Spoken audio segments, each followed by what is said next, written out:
Hey guys, Matt here. This is going to be a quick little video. This is going to be an overview on this rifle right here. This is a Savage 93R17. Cool little rifle. Now the 17 obviously stands for 17 HMR. Nice little round, hot little round. Now a buddy of mine just picked this up, used at a pawn shop, so he brought it over to me. It was a little dinged up and beaten up, and he wanted to get it cleaned up and polished in a few key areas and just get it looking nice and spruce it up a bit. So I did that for him. I'll go over what I did here in just a little bit, but first off, this is a really cool rifle. Just you know, this model itself. Now this comes in several different variations depending on with without a scope, different stocks, different barrels.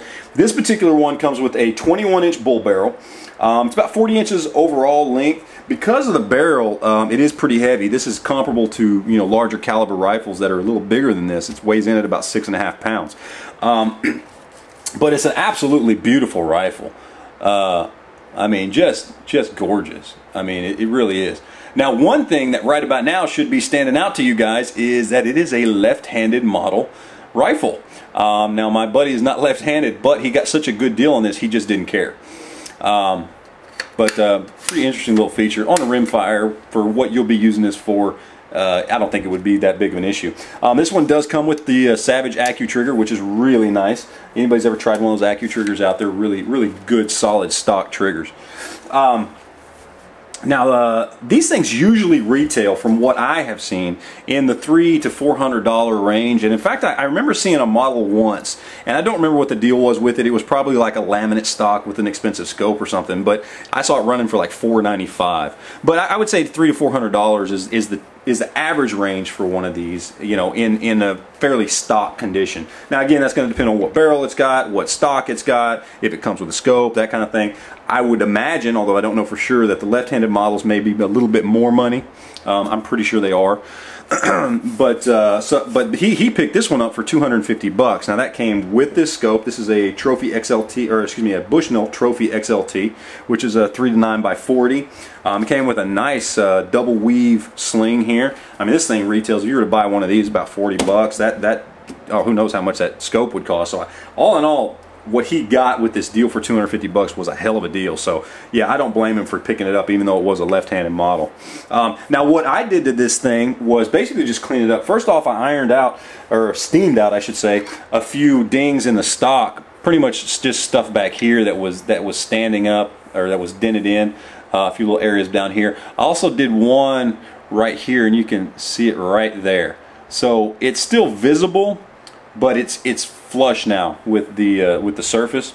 So I did that. Also repaired a crack, and I don't know if you guys can see that. There's a crack, starts about right there and goes all the way into the barrel. I fixed that, and also the crack actually on the inside runs all the way back to about right here. And what I did is I just used a little wood epoxy that soaks into the wood. It's basically wood super glue, essentially, that soaks into the wood and helps keep it together, keeps the crack from getting worse. So I did that. Also, what I did is I smoothed out the bolt here. This bolt is half stainless, half blued. You can see, it's hard to see, but you can see this half, so you can see the line right there. The front half is stainless, the rear half with the bolt handle and everything is all blued. Well, the bluing was all scratched up, and the stainless was all rusted. So what I did is I obviously, stripped down and polished the stainless, and then I stripped down and re-blued the rear end of the bolt to give it that nice dark black look. And it came out really good. And the last thing I did was the mag well here, you've got a little track here that your mag rides up on right here. Well, the sides of it were a little unfinished, a little jagged, so as you were pushing them in, it would kind of stick a little bit, and you'd have to wiggle it a little bit to get it in. Well, now it just smoothly goes in and out, and I know that looks incredibly perverted, but worked out really good. I just smoothed that out, polished those sides up, and then re-blued them just a bit. Not that you can see them. I will tell you, man, taking this thing apart, the internals on this thing, the bolt, I mean, just everything looks hand-fitted, really precision. You can tell this rifle was made for precision shooting. Really nice. I can't wait to get to the range. We're going to the range this weekend, and hopefully I'll get a chance to put quite a few rounds through it. So anyway, that's it, guys. Hope you enjoyed the overview and a little bit of gun porn. It's a beautiful rifle, and if I get a chance to shoot it, I'll get some camera footage on it, and we'll put that video up too. So anyway, that's it, guys. Appreciate you watching. We'll talk to you later.